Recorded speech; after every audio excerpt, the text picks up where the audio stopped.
এমন কিছু ফ্রেজ হয় যেগুলো প্রিপোজিশন দিয়ে শুরু হয় এবং হয়তো শেষও হয়। এই ধরনের ফ্রেজেস তোমাদের অবশ্যই রিটেন ইংলিশ এবং স্পোকেন ইংলিশে অ্যাপ্লাই করা খুব প্রয়োজন। এনিওয়ে, আজকে আমি তোমাদের 8খানা এমন ধরনের ফ্রেজেস বলতে চলেছি যেগুলো সবকটাই কিন্তু খুবই কমনলি ইউজ হয় এবং বেশ এক্সাইটিং সাউন্ড করে। তো এখানে যে ফ্রেজগুলো রয়েছে তার মধ্যে প্রথম যে ফ্রেজটা তোমরা দেখো, আমি এখানে লিখেছি in quest of. In quest of এর অর্থটা আমি এখানে লিখে দিয়েছি অনুসন্ধানে, কোনো কিছুর অনুসন্ধানে বা কোনো কিছুর খোঁজে। তো এমন সেন্সে আমরা এই ইন কোয়েস্ট অফ এই ফ্রেজটাকে ব্যবহার করতে পারি। তো এটা কেমন সেন্সে অ্যাপ্লাই হতে পারে? যে অর্থের অনুসন্ধানে বা অর্থের খোঁজে সে বাঁচতে ভুলে গেল। তো চলো সেটা লেখা যাক, অর্থের অনুসন্ধানে। So in quest of money, in quest of money, অর্থের অনুসন্ধানে সে বাঁচতে ভুলে গেছে। তো সেই সেন্সে in quest of money he has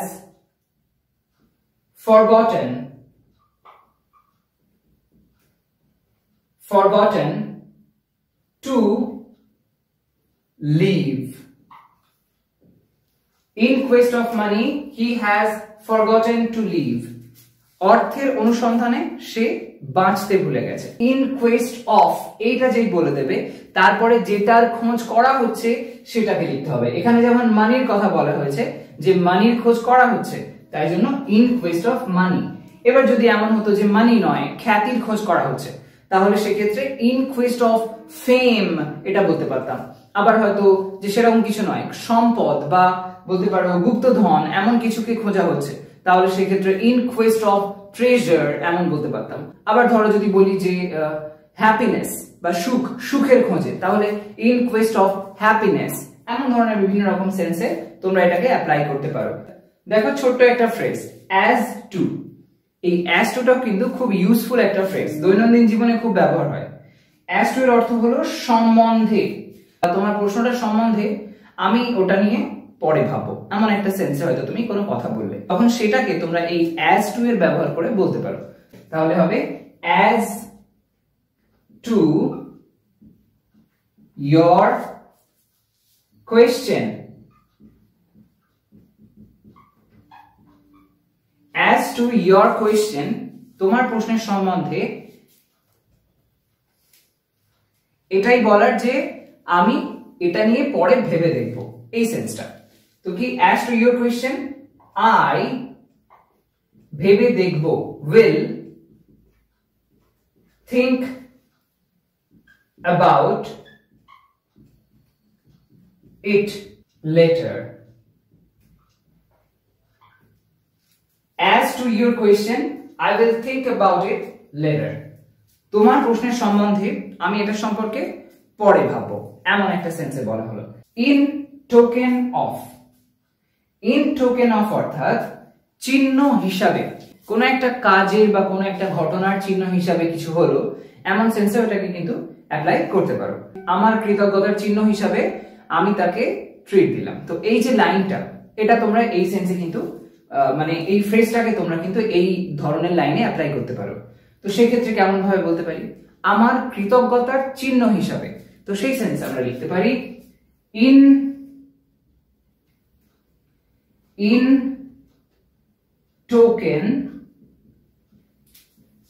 token of my gratitude. In token of my gratitude. Gratitude মানে কৃতজ্ঞতা। ওকে, in token of my gratitude কি করলাম না, আমি ট্রিট দিলাম। সো I gave him তাকে a treat. এবার যদি বলো খুব সুন্দর একটা ট্রিট, তো নাইস ট্রিট এমন কিছু বলতে পারো। So in token of my gratitude I gave him a treat. আমার কৃতজ্ঞতার চিহ্ন হিসাবে আমি তাকে একটা ট্রিট দিলাম, খাইয়ে টাইয়ে দিলাম, ওকে, বিশাল মজাটা হলো, এমন সেন্সে। সো এই ধরনের সেন্স যখন দেখবে অবভিয়াসলি ট্রাই করো ইন টোকেন অফ। নেক্সট ওয়ানটাতে আসা যাক, in spite of. In spite of খুব কমন একটা ফ্রেজ এবং খুবই ইউজফুল। এটার অর্থ হলো তা সত্ত্বেও। এটা এমন একটা সিচুয়েশনে হয় যখন দুটো অপোজিট সেন্স থাকে, অর্থাৎ আমার যখন শরীর অসুস্থ আছে তাহলে আমি ঘরে থাকতে পারি বা ঘরের মধ্যে বিশ্রাম নিতে পারি, সেটা হতে পারে। কিন্তু শরীর অসুস্থ থাকা অবস্থায় আমি যদি ফুটবল খেলে বেড়াই, তাহলে সেক্ষেত্রে দুটো অপোজিট সেন্স হয়ে গেল, তখন সেক্ষেত্রে আমরা তা সত্ত্বেও বলতে পারি। তো এরকম ধরনের সেন্স যখন আসে তখন সেক্ষেত্রে ইন স্পাইট অফটা অ্যাপ্লাই করতে পারো। তো এক্সাম্পল হিসেবে বলা যেতে পারে যে এই যে এক্ষুনি আমি কথাটা বললাম এটাই, যে শরীর অসুস্থ ছিল কিন্তু তা সত্ত্বেও আমি ফুটবল খেললাম। ওকে, তো সেই সেন্সটা তো কিভাবে বলা যেতে পারে, শরীর অসুস্থ থাকা সত্ত্বেও, so in spite of being sick. In spite of being sick মানে অসুস্থ হওয়া সত্ত্বেও কি করলাম না, আমি ফুটবল খেললাম। I played football. In spite of being sick, I played football. অসুস্থ হওয়া সত্ত্বেও আমি ফুটবল খেললাম। তো এটা একেবারেই বোঝা যাচ্ছে যে দুটো সেকশন যেখানে রয়েছে, প্রথম যে সেকশনটা যেটা সেখানে যে সেন্সটা বোঝানো হচ্ছে সেটা এবং এটা দুটো কখনোই একসাথে যাচ্ছে না। অসুস্থতা এবং ফুটবল খেলা একসাথে যাচ্ছে না, কিন্তু দেখো যেই অপোজিট সেন্স দুটোকে ব্যবহার করলাম তখন ইন স্পাইট অফ কিন্তু এখানে অ্যাপ্লাই হয়ে গেল। এবার একটা কথা এখানে বলে রাখি, যখন ইন স্পাইট অফ এর ব্যবহার করবে সেক্ষেত্রে সবসময় বিইং দিয়ে যে লিখতে হবে এমন নয়। তোমরা যদি এখানে বিইং এর ব্যবহার না করে এর পরিবর্তে যদি তোমরা এখানে এই যে সিক দেখো যে অ্যাডজেক্টিভটা দেয়া রয়েছে, এটার যদি নাউন ফর্মটাকে ব্যবহার করো তাহলেও কিন্তু এটা করা যেতে পারে, সেক্ষেত্রে বিইংটা ব্যবহার হবে না। তখন সেই ক্ষেত্রে এটা এইভাবে লিখতে হতো, এই ইন স্পাইট অফ যেমন হবে সেরকম, তারপর বিইং সিক এর জায়গায় এখানে লিখতে হবে সাবজেক্ট যেটা রয়েছে সেটার যে পজেসিভ ফর্মটা, অর্থাৎ আই, তাহলে হবে মাই। তো সেই রেসপেক্টে পজেসিভ অ্যাডজেক্টিভ মাই এবং তারপরে সিক আছে সেটার noun form sickness. In spite of my sickness এরকম ভাবে লিখতে হতো, তারপর comma. In spite of my sickness I played football, এটাও কিন্তু হয়, তারপরে যেমনটা আছে লিখে দিতে হবে। ওকে, তো এরকম দুরকম ভাবে এটাকে করতে পারো, অবভিয়াসলি ট্রাই করো, খুব ইন্টারেস্টিং। এসে এবার আরো কয়েকটা ফ্রেজেস যেমন দেখে নেওয়া যাক। ফর দ্য সেক অফ এর অর্থ হলো কোনো কিছুর জন্য, এমন সেন্সে, বা কোনো কিছুর জন্য কিছু করা সেন্সে হতে পারে, কোনো কিছুর জন্য কোনো একটা অ্যাক্টিভিটি হচ্ছে সেই সেন্সটা বোঝানোর জন্য। তোমার হ্যাপিনেসের জন্য বা তোমার সুখের জন্য আমি এটা করেছি, এই যে লাইনটা তোমার সুখের জন্য আমি এটা করেছি, তো সেই সেন্সে ফর দ্য সেক অফ খুব সুন্দরভাবে কিন্তু অ্যাপ্লাই করা যেতে পারে। কেমন ভাবে, তোমার সুখের জন্য, সো লিখতে হবে for the sake of your happiness. Okay, for the sake of your happiness, for the sake of your happiness তোমার সুখের জন্য আমি এটা করলাম। ওকে, সো বা আমি এটা করেছি এমন সেন্সে I did it, I did it, for the sake of your happiness I did it। তো এখানে দেখো এই যে ফর দ্য সেক এর ব্যবহারটা হলো এরকম ভাবে এটাকে কিন্তু অ্যাপ্লাই করবে, আর যেটার জন্য যে জিনিসটার জন্য এটাকে বলা হচ্ছে সেটাকে কিন্তু তারপরে লিখতে হবে। যেমন for the sake of your happiness, তোমার খুশির জন্য বা তোমার সুখের জন্য, তো সেই সুখের বিষয়টা ওটা ঠিক সেই অফের পরেই কিন্তু আসছে, এটা একদম ভুলবে না। যখনই প্রেপোজিশনাল এই ফ্রেজগুলোকে অ্যাপ্লাই করবে তখন সব ক্ষেত্রেই এমন ধরনের ওয়েতেই কিন্তু হবে। ওকে, নেক্সট ওয়ানটাতে আসা যাক, ইন এক্সচেঞ্জ ফর। এই ইন এক্সচেঞ্জ ফর কথার অর্থ হলো বিনিময়ে, কোনো কিছুর বিনিময়ে কিছু একটা দেওয়া হতে পারে, নেওয়া হতে পারে, ইত্যাদি রকম সেন্সে। ওকে, ইন এক্সচেঞ্জ ফর। তো এখানে একটা কন্ট্রোভার্সিয়াল পয়েন্ট আছে, সেটা হলো যে অনেক ক্ষেত্রে মনে করা হয় ইন এক্সচেঞ্জ ফর এর জায়গায় ইন এক্সচেঞ্জ অফ এটাও ব্যবহার করা চলে, কোনো কোনো ক্ষেত্রে সেটাও হতে পারে। তবে যাই হোক ম্যাক্সিমাম ব্যবহার হতে দেখা যায় ইন এক্সচেঞ্জ ফর এটা। ওকে, বর্তমান দিনে ফর এর ব্যবহারটা বেড়ে গেছে। যাই হোক, তো এই সেন্সটা যদি আমরা অ্যাপ্লাই করি তাহলে সেন্টেন্সটা কেমন হতে পারে? ধরো আমি যদি একটা লাইন বলি যে এই সাহায্যের বিনিময়ে আমার কিছুই চাই না, এই সাহায্যের বিনিময়ে আমার কিছুই চাই না। তো in exchange for this help, in exchange for মানে বিনিময়ে অর্থে, in exchange, in exchange for this help,